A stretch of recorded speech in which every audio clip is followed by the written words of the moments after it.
It's obvious now that things are going to get worse for the Abbott government long before they start to get better.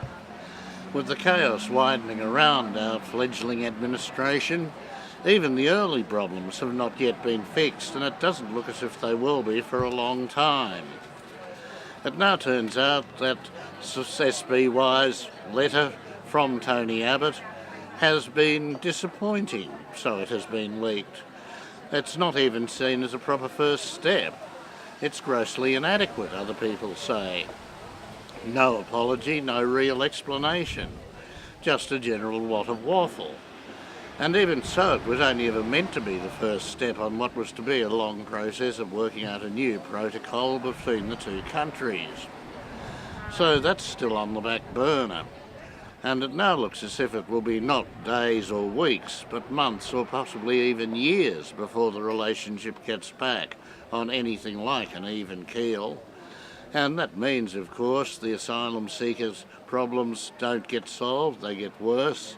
It means that the Australian cattle industry and even the wheat exports to Indonesia remain under threat. It means that our closest neighbour is frankly offside.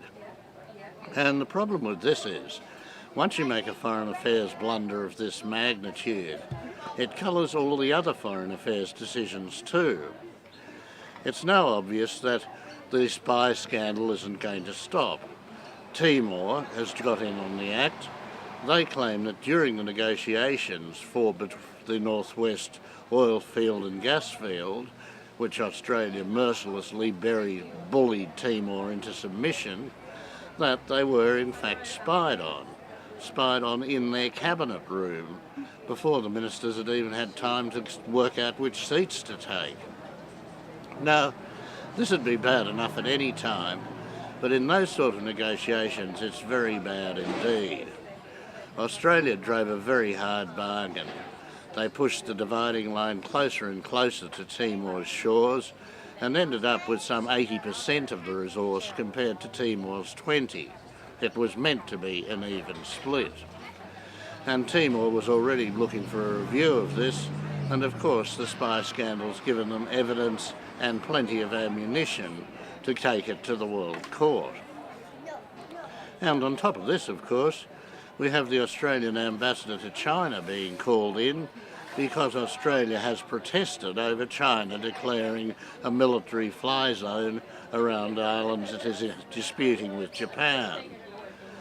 Now, Australia's probably right about this.